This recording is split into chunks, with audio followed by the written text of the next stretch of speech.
देखिए ये रीज़न ये है कि जो अर्ली ट्रेंड आ रहे हैं उसमें जो लीड है और या तो जो गैप कहेंगे दो अलायंस के बीच में वो थोड़ा सा कम दिखाई दे रहा है। उस वजह से मार्केट में थोड़ी नर्वसनेस है और वैसे भी मार्केट कल बहुत ही ऊपर आया था।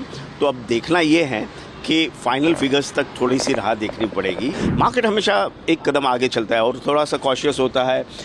मार्केट ऑल टाइम हाई पे है, तो ये सब जाहिर है कि वॉलेटिलिटी आज बहुत रहेगी। जैसे जैसे सीट नंबर्स में स्विंग्स आते रहेंगे वैसे वैसे आपको मार्केट में स्विंग्स दिखाई देंगे। देखिए ये रीज़न ये है कि जो अर्ली ट्रेंड आ रहे हैं उसमें जो लीड है और या तो जो गैप कहेंगे दो अलायंस के बीच में वो थोड़ा सा कम दिखाई दे रहा है कि जो एग्ज़िट पोल के आंकड़े थे उससे थोड़ा सा कम दिखाई दे रहा है। उस वजह से मार्केट में थोड़ी नर्वसनेस है और वैसे भी मार्केट कल बहुत ही ऊपर आया था। तो अब देखना ये है कि फाइनल फिगर्स तक थोड़ी सी राह देखनी पड़ेगी।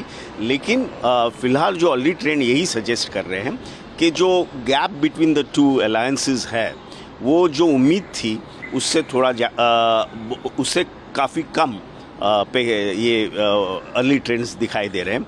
फाइनल आउटकम क्या होगा वो वक्त बता पाएगा। सर, जब एग्जिट पोल आया था हमने देखा था मार्केट जिस प्रकार से उछाल किया था, लगभग 2500 करीब मार्केट कल डाउन हुआ था।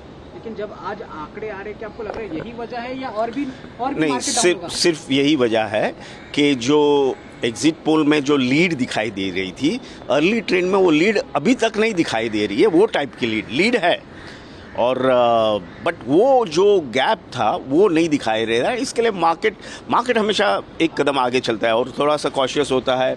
मार्केट ऑल टाइम हाई पे है, तो ये सब जाहिर है कि वॉलेटिलिटी आज बहुत रहेगी। जैसे जैसे सीट नंबर्स में स्विंग्स आते रहेंगे वैसे वैसे आपको मार्केट में स्विंग्स दिखाई देंगे। तो शाम जब तक ऑफिशियल आंकड़ा या कह सकते हैं तो रुझान पूरा नहीं होता तब तक इसी तरह से फ्लक्चुएट दिखाई देगा, बहुत ही वॉलेटाइल रहेगा। एज आई सेड, जितनी ज़्यादा स्विंग सीटों में होगी यानी